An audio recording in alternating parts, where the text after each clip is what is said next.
Okay, so Champs is in 6 days, pretty much from today, and yeah, let's get into the Pickems and top 16 players to look out for. Spent a lot of time with the top 16. It's pretty hard actually to get them down to 16, but we'll see that in a bit. Paperx against Crew. We'll start with Group A. Crew coming from last chance qualifier. Obviously, I think it's a massive disadvantage. So much data out there, and I'm massively on the Paperx train. As soon as I saw something kind of play his first game, I've always been on the Paperx train since then, so staying on board with that one. Upset potential, but yeah, this is going to be a bit of a nightmare. I'm expecting Paperx to feel super confident now. Something's here. EDG against Giants. This one's actually kind of interesting because both of these teams. Do we actually have 3 last chance qualifier teams in one group? So there's a lot of data out for these 3 teams especially. So yeah, Paperx should have a fun time. EDG against Giants. This is interesting. Giants are actually looking really good at the moment. But EDG technically have a bit more time. I'm gonna go with EDG for this one. Yeah, I'm going to go with EDG for this one. This actually feels like a bit of a 50-50 game. Like I said, Giants are kind of playing the best. And to be honest, in terms of their last chance qualifier, they didn't actually show too much. I know the final game against Navi was pretty loose, I think is the best way to describe it. So they didn't really show their main comps for them. So there's a chance the Giants can take this one. I'll go with EDG. But yeah, I think this is more of a 50-50 game, to be honest with you. Gonna keep going with Giants on this one as well. I know the Crew I know the Crew have gone on a run. But yeah, again, just coming from last chance qualifier with just the data that's out there, I love them at the moment. I think they look great. I love their Haven, even though they decided to veto it recently. But yeah, I have to just go with my gut on this one. Giants, I think, are just looking good. So yeah, I mean, there's a chance they go on a run, but I think this is still a hard group for them. But in terms of the group to do it with 3 last chance qualifier teams, this is definitely how I'm feeling. Yeah, I'm just going to go with this. I think it's simple. I think there is a good chance for an upset. This is actually a pretty underrated group, I think, because these two have great upset potential, and EDG might struggle a little bit with how many games they've shown. Okay, moving on to Group B. Man, this is a nice group for EG. Let's just do this straight away. This is a nice group for EG. This is going to be an interesting event in general, just to kind of see where EG is. It's the first time they've actually got the pressure of being overdogs, I guess, or expected to do well to get to the top 8. So I'm wondering if that'll play anything out like this. They're used to kind of being underdogs and having no pressure. In terms of Fun Plus Phoenix, like, I like some of their stuff on some of their maps. I think it's really cool. They can pull an upset, but I just don't see it happening. T1 and Foot, I always underrate Foot, and I'm going to do it again, just because that's how I seem to roll these days. Yeah, and let's just T1 against Foot in the lower bracket.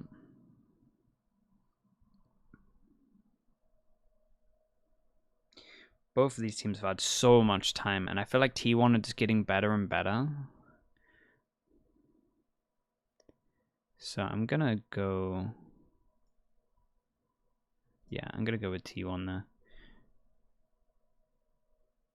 I always underrate Foot, so this is probably where they perform better than I think. Fnatic Zeta, man, I was kind of Zeta pills going into this with the Lazon Chamber, but it's Fnatic. NRG gonna love this game. Bilibili, again, I don't see the Chinese teams. They have the potential to upset, but both of these 2 teams have the potential to upset. But at least from the eye test that I've done from watching, they do seem to be a bit of a level behind most of the other teams. So I'm gonna have to go.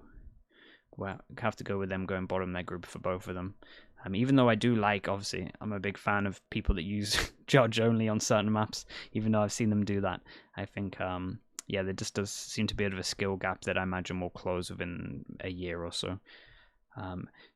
This one's pretty close as well. Am I just going for all the overdogs, nothing too crazy? I think so. I would love to see how NRG are gonna play. There is a chance for an upset here. There is a definite chance for an upset here. And technically there's a chance for it here as well. But yeah, I'm just going to go for all the overdogs here. I could see Zeta winning this. But I also think that NRG will probably play a bit of Chamber. So I think that might suit them well. Again, Laz with Chamber actually means that Zeta have a good chance to pull an upset here. But I'm going with the two overdogs. Group D. Man. I've lost faith in Na'Vi. Even though they could literally go on a run. They straight up could go on a run. I've just lost faith. It feels like when I watch them, they don't... I don't know. Something weird is going on with this team. It feels like they never give CNET a chance to actually do what he's, in theory, made to do. And yeah, I don't enjoy their comps. I think that how they're playing comps a lot of the time, if they don't seem to have enough set stuff down with them. Like, I know that's their style to just change comps all the time, and it's very hard to predict it, and they can like win. Like, this kind of format's great for that. But it just feels like they don't actually have some stuff down, or they don't know all the protocols within certain stuff, or it's like all punishes or just normal stuff that you would expect from like a well-drilled team. And maybe that's because they don't have enough time on the comps that they're playing. So yeah, I'm starting to see that maybe what used to be their big advantage maybe actually coming to bite them. So yeah, I'm going to go with Liquid for this one. Yeah, this group is... because so much has been said about Loud recently, but I think I'm just going to ignore all the noise. Also, someone within the team would have looked at what happened at Tokyo and gone, we need to get Aspas and Op. Let's actually play the comps that we are comfortable with. Dude, I don't know what went on at Tokyo. I don't know who made the decisions. Someone has to take the fall for it. But yeah, that was not great. The fact that Aspas only had one Op throughout the whole tournament was madness. So, but I have faith that they can jump back. DRX, man, DRX are in a weird spot as well, where it's like, who are they playing? Who are they playing? What comps, what roles are they playing? I don't know. This is a weird group where it's just like, man, on their day these teams can all be incredible, but they're actually kind of all in a slump apart from Liquid, I would say. At least if we look at Tokyo. Man, is Na'Vi really going to go last? Yeah, I mean, I have to go with what I've seen from last chance qualifier.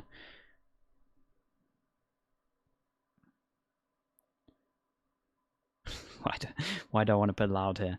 I'm kind of believing Loud to be back. It's just, again, if they literally just look at what it was that they did wrong at Tokyo, for me, it's a very simple fix where it's just playing comps that make sense. They could start bringing in some Chamber as well, which I think would work well.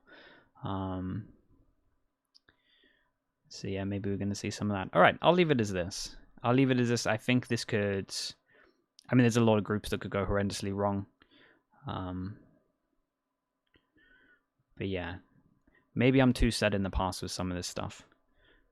But we will see. So, Liquid, Loud, NRG, Fnatic, T1, EG, and EDG, PaperX. I think that's fair. There's definitely a EMEA team that might upset out of these two. And maybe here in terms of Zeta, but... and who knows what's going on in Group D. Okay, that's my Pickems done. Yeah, let me know in the comments who I'm wrong. Okay, and then something else that will probably spark a lot of comments as well is my top 16. So I tried to keep it relatively close to the one that I did before Tokyo. That's what these are all about in terms of like trying to compare it to there. So we've got Dirk at top. I understand that a lot of you be like, what? Why is Dirk at top? But I just think he's just doing so good. I can't ignore what I've seen for like the past year. Even at lock-in, I felt like he was great, and he's just doing his role. The fact that he was Raze only, which in theory is like a second agent for him, and they won so easily, and he's just entering, he's just doing his role, he's making the space. I'm still got to keep him Still got to keep him number 1, but I can understand why people would be questioning that maybe it should be a Leo or an Alpha with what went on at Tokyo. Speaking of Leo, just doesn't make mistakes. I think out of every player I watch, he is the person that makes the least amount of mistakes. So that's why I could definitely see why he could be number 1 on a lot of people's lists. We had him at 6 before, so obviously moving up to 2nd here. Yeah, just very impressed with him. It just, again, like I said, just doesn't make mistakes. So that's why I got him as number 2. Aspas, if we get him an op, he's going to be here. Even without the op, like, I felt like he did good. Like, he still actually managed to kind of hold his own when he's been put in to what I would call a bad or a brutal situation in terms of his team maybe not playing to what I believe his win conditions are. Jet op is kind of where I see him thriving, where he can kind of take over maps. So I don't want to look into that too much because it was only 2 games. But he still played pretty well. So I'm still kind of keeping him around here. Still remembering like lock-in and just how well he played there. So I didn't want to move him too much just off the back of just one tournament where I feel like other people were responsible for him not having a successful event. Then we got Alpha on 4th as well. Alpha, in my mind, had his best tournament. I think he had his best tournament for sure where I was sitting. Yeah, just clutches, heavy fragging, just important multi-kills. He was incredible. So yeah, he's kind of been bumped up to 4. And then to top off number 5, we've got 4 members of Fnatic. But it's very hard for me to not have members of Fnatic when they just look... They're looking like the best. I mean, they're the best team I've watched. They're the best team I've seen in Valorant, full stop. So it's hard for me to not have this completely jam-packed with Fnatic members, especially after like everything that's going on.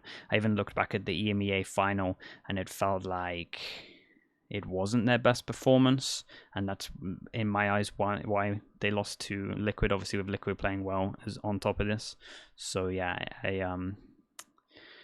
yeah, that's kind of my top 5 stacked with Fnatic players. But again, with the results and how they're looking, it's hard for me to not do it.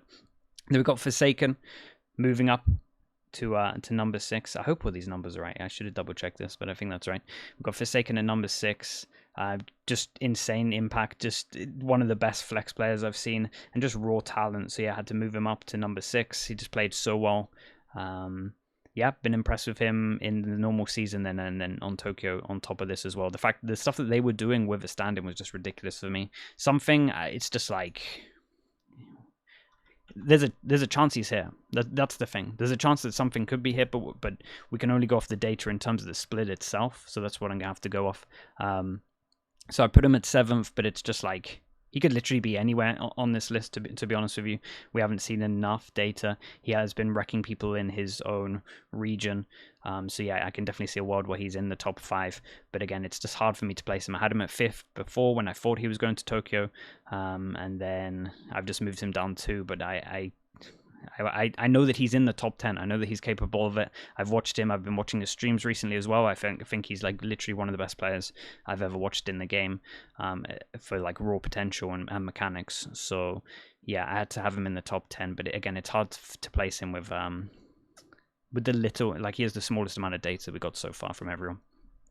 Jing, didn't have him in. I knew there was one person that was going to wreck me for not having them in my top 16 before. This one was Jing for sure. Performed crazy good. Again, what they did with his stand-in was ridiculous. He was solo carrying a lot of like halves, I would say. Maybe not maps itself, but like halves. He was bringing them and giving them a good chance into a lot of the halves. So yeah, very, very impressive with him. Devi, we had number 10. Bumped him up one just because, well, pretty much just because Less just was a bit of a no-show, to be honest, in Tokyo. It was probably his worst performance that I've ever seen. So I originally had him at 3, and now he's back down to 10.